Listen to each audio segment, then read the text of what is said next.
Hello, everyone, and welcome to Project Insights, Providing Team Member Updates webinar.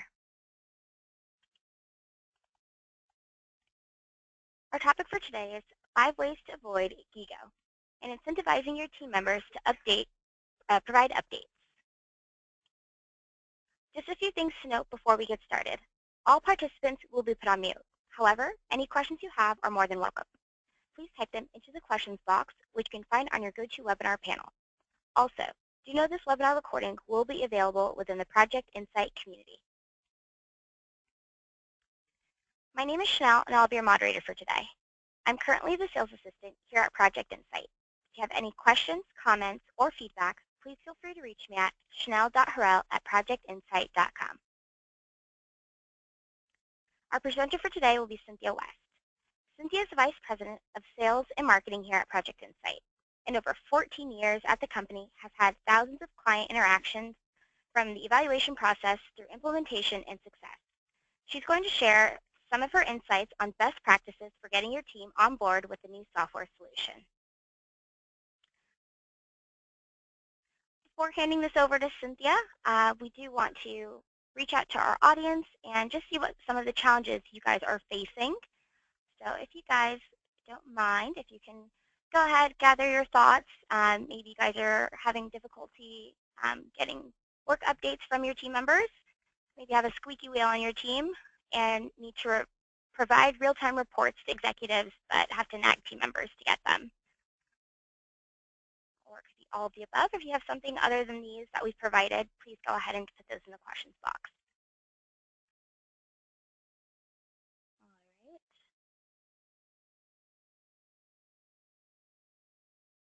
All right, we're going to go ahead and close that out.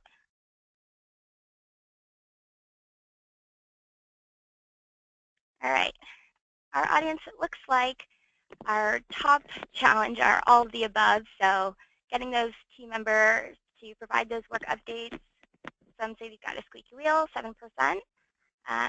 The real-time reports to executives doesn't seem to be a challenge. And then all the above as well was the top. So with that said, I'm happy to hand this over to Cynthia to continue with the rest of today's webinar. Welcome, Cynthia.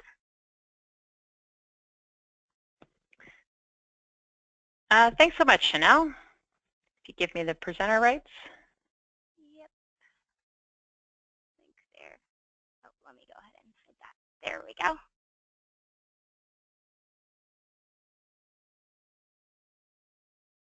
Yep. There we go. Okay, great. Welcome, everybody. And just in case some folks don't know GIGO or GIGO, that stands for garbage in, garbage out. You can't get executives the real-time reports that they need if the team is not giving you the updates or if the updates are incorrect. So just because you purchase a project and portfolio management software solution, it doesn't mean that the software is going to update itself. You will need buy-in from your team members if you're going to have a successful implementation.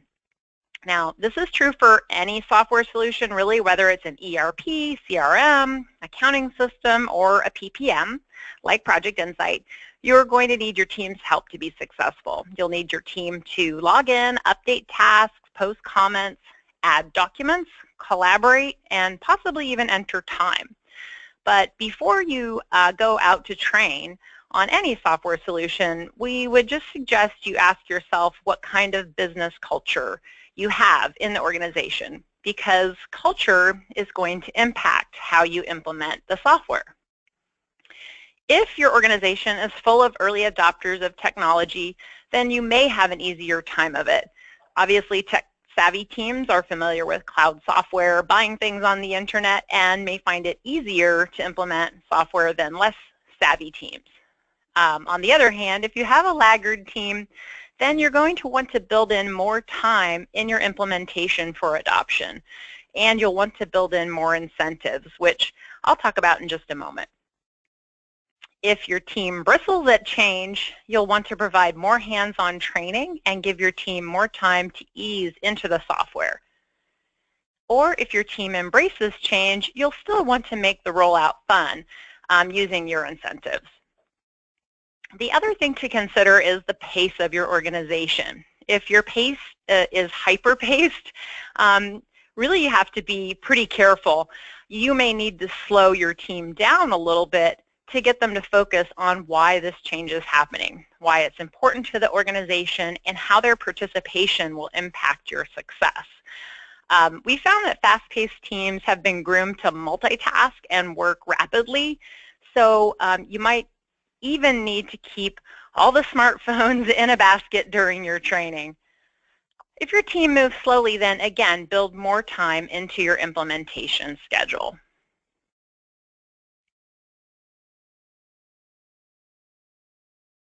All right, let's talk a little bit about incentives. Obviously, when you plan a rollout for your implementation, you're going to want to have a change management plan, a communication plan. That's going to be the subject of other webinars later.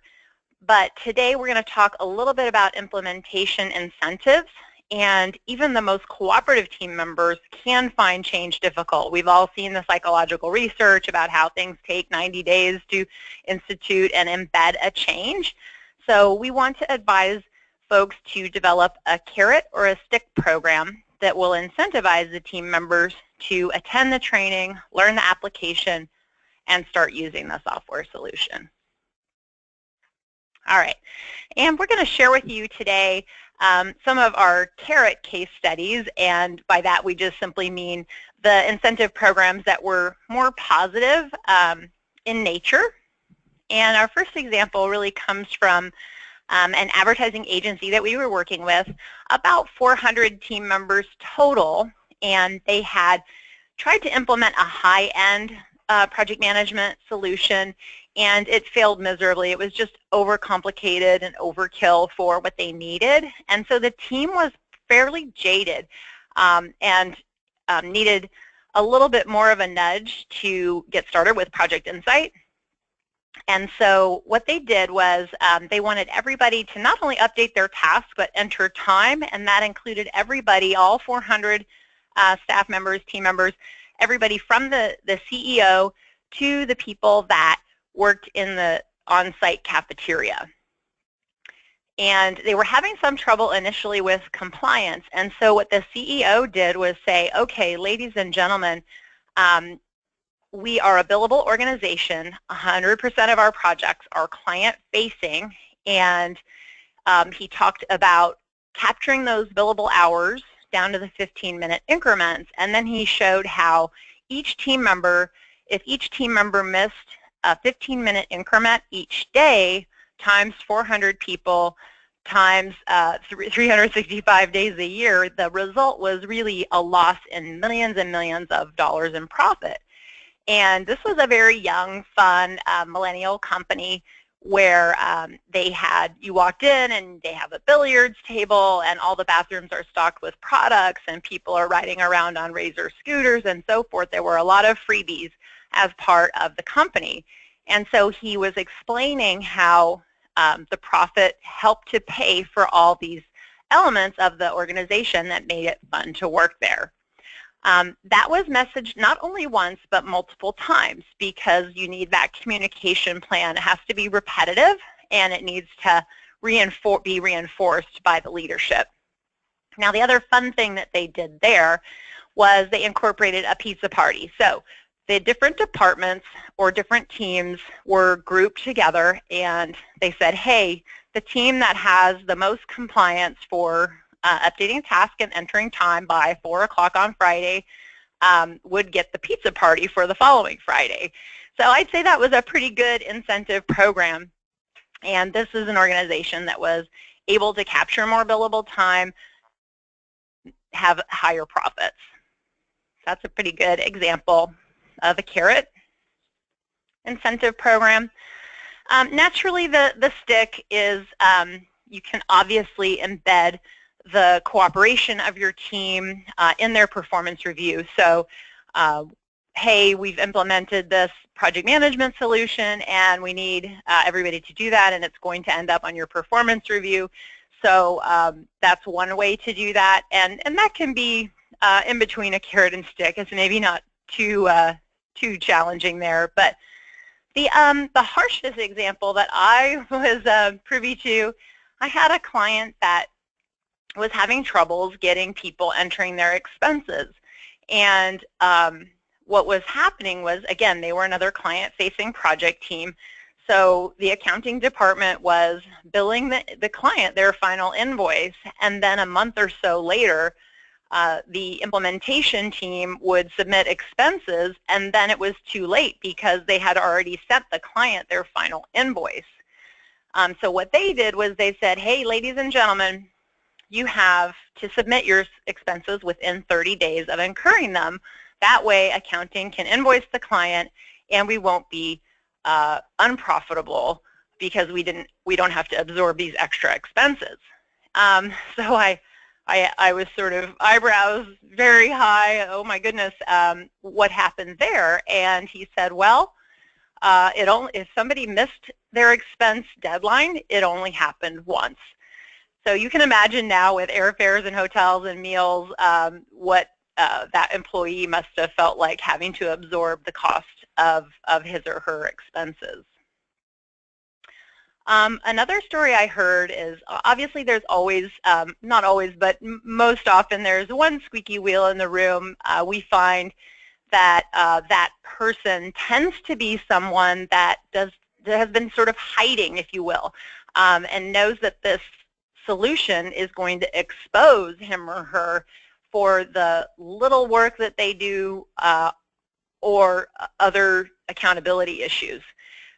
So we had one client where the training was provided, and it's very simple, and the person was not updating tasks, so the manager went and chatted with him, and he said, well, I forgot how to do it.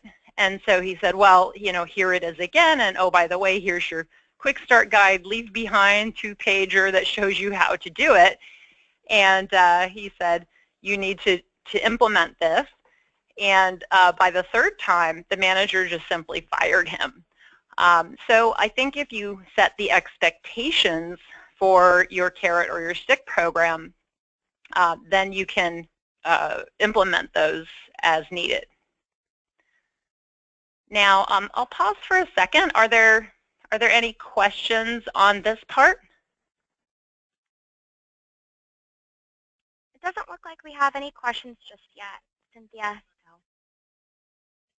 Okay. All right. So what I'm going to do today, obviously, when you select a software solution, you do want it to be easy enough for the team to learn and adopt. And so what I want to do is show you 5 really easy ways that team members can perform their updates in Project Insight. And really, the reason we have so many different mechanisms is that we don't want to give anybody any excuse to not provide their updates. So I'm going to walk you through how easy it is to update from the home screen and also from the mobile. Then we'll take a look at the time entry grid, the timer, and providing updates on the dashboard. So let me pause this 1 second while I pull up my Project Insight.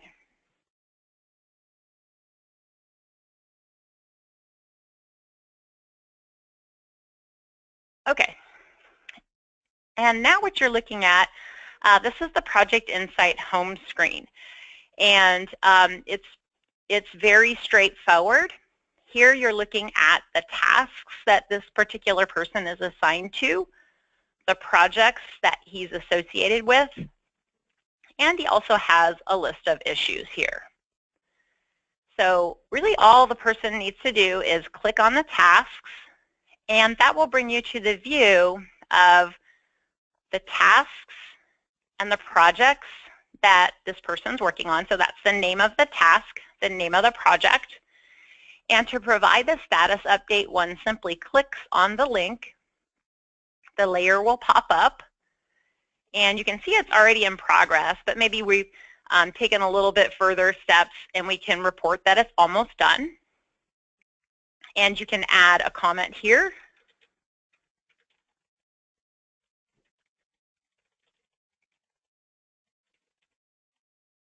And you can also enter some time. And just click Save. So that is how a team member can provide an update from what we call the home screen. It's a very simple and straightforward method. Oftentimes people like this if they're on marketing teams or creative teams where it's a very simple interface. And I'll show you some other options in just a second. Now, this home screen itself is also very customizable. So if you do happen to work on other elements, like you approve timesheets, or maybe you do a lot of approvals, you can add those boxes to your home screen. And you can also change up the theme. So maybe you like a slightly different color or like a pattern background. Oops, sorry. Show you one more thing. You can select a pattern background instead. And so that's very straightforward, really updating from the home screen. So oftentimes we'll ask team members if they know how to buy something on Amazon or on some other online shopping center, they know how to click, they know how to hit submit, then they can update their tasks. All right, now I'm going to flip to the mobile, and I'm just going to format this a little bit differently so that you get the feeling that it's on a smartphone here. So bear with me. This is maybe the dimensions of an Android or an iPhone. And you can see that I can toggle back and forth from the full site back to the mobile. And let's say you're on the road a lot. We have lots and lots of clients who send team members out in the field, and it's very straightforward to provide updates from the mobile interface as well. So I can simply click on the tasks, and depending on which type of device you're on, you'll see the functionality to either scroll down with a dial and so forth. But you can see here, click on the task. You can mark it complete. You can also add a comment below and add your time entry as well. So that's updating a task, and you can see that the collaboration by adding the comment is there and adding the time entry, it's all in the same window. Okay.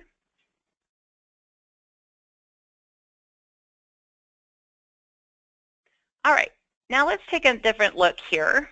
This is the time entry grid, and I'm going to go ahead and just collapse that left side, get a little bigger view here. This tends to be the interface that if teams are already entering time in another system when they migrate to Project Insight, this is a familiar paradigm for them. And so what they'll do is come here and set this as their default homepage. So they can log in, and instead of going to a dashboard or a home screen, they can come directly to the time entry grid. Now, what you're looking at is, this is the name of the project here, R&D, software implementation, and then the actual task that this person's assigned to for the time period that I've selected above. Now, in this case, he has a default time code of programming, but we can change it up, and he can report in progress and enter time here. The orange triangle gives you the opportunity to add another description.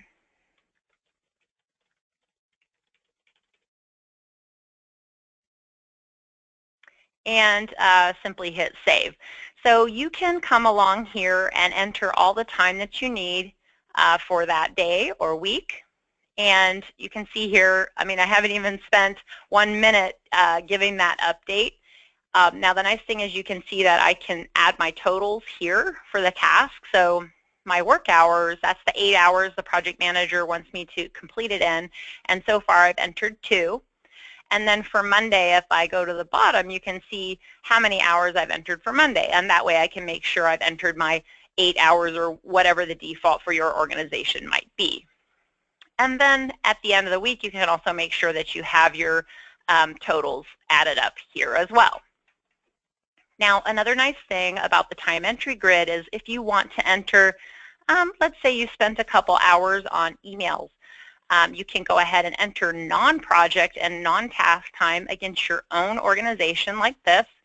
And maybe I spent 2 hours, goodness gracious. I can go ahead and add that, and that way it doesn't get stricken against a project or a task. Same thing is true for maybe paid time off or something like that. So the time entry grid does allow you to enter time against the task level, or if your organization chooses to allow at the project level as well, that's a setting. And you can also enter the non-project time against your organization or even a client if you so choose. So that's a little bit about the time entry grid. Again, at the end of the day or the end of the week, it really should not take you more than 5 minutes, depending on how many tasks you have to update. All right. The fourth way is through the timer. So if I go to the timer here, perhaps I got started working on that. I can start the timer, and you can see that it's advancing. And I can pause the timer and submit that time entry if I wish, or perhaps I want to add another, let's start the timer on a different task. I can select that, and what that'll do is start the task timer there.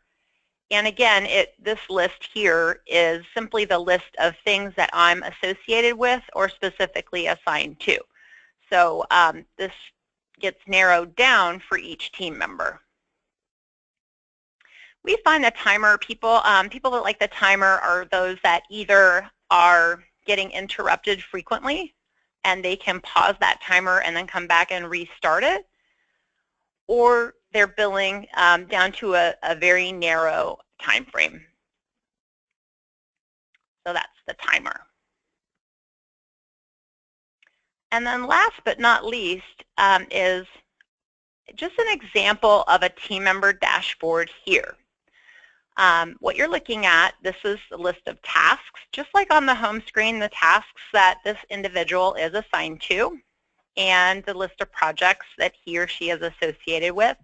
And then on the right-hand side, we have the social notification stream that's delivering different alerts and comments on the projects and tasks that I'm associated with.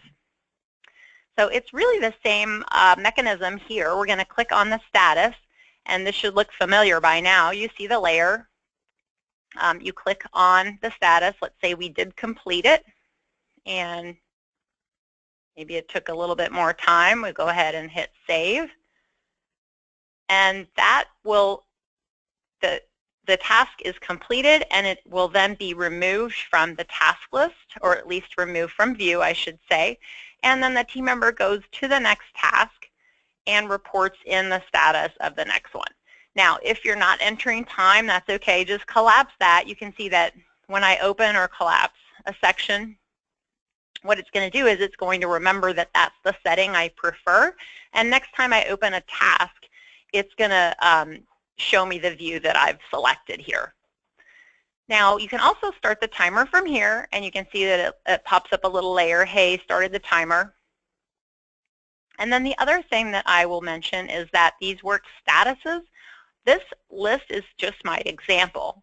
You can put in 2 for not started and done, and you can put in whatever terminology you wish. And then these are also tied to percentage complete on the back end. So in my system, not started is 0. Started is 25% complete, in progress is 50, almost done is 90, and done is 100. So this helps if you're following PMI or PMBOK practices, those percentage completes are going to calculate in your schedule. Okay, so that's how easy it is to provide team member updates in Project Insight from a team member's perspective. And the advantage there at the end of the day is that then you're going to be able to show your executives the different dashboards and real-time project information that they want to see because your team members are giving those updates.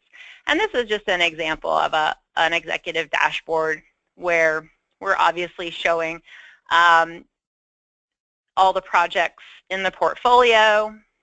We're showing the projects that we're doing for client A here, and if they're profitable or not, how many projects we're conducting for that client, and whether they're yellow, green, or red indicators.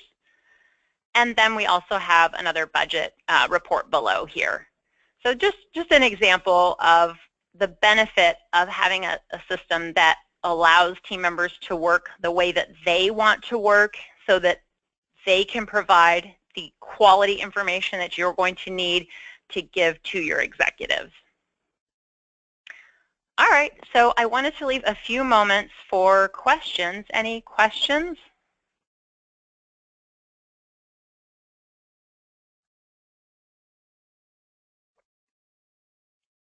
We'll give people a couple more minutes to kind of gather their thoughts. Sure.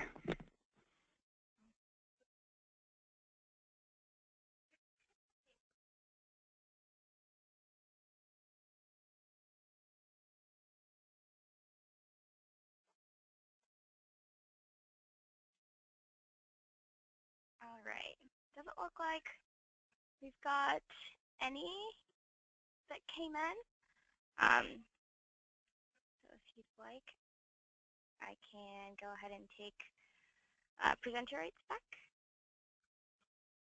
Sure. Great. All right. Well, thank you so much, Cynthia. For our audience, I just have a few more slides for you before we end this session.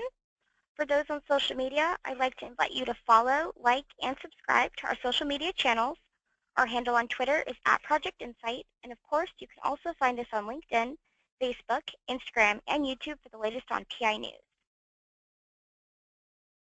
If you're not already a PI user and would like to learn more, please feel free to contact us via phone, email, or request your demo at projectinsight.net. In our Project Insight community, you'll find many recorded videos and webinars for you to watch and learn from. You can sign up for your next product training or check out the rest of our webinars by visiting our PI calendar to register for as many as you'd like. That's all we have for you today. We'd like to thank Cynthia for a great session and, of course, thank our audience as usual for your time. We hope to have you on board for our next webinar. Thank you and have a great day.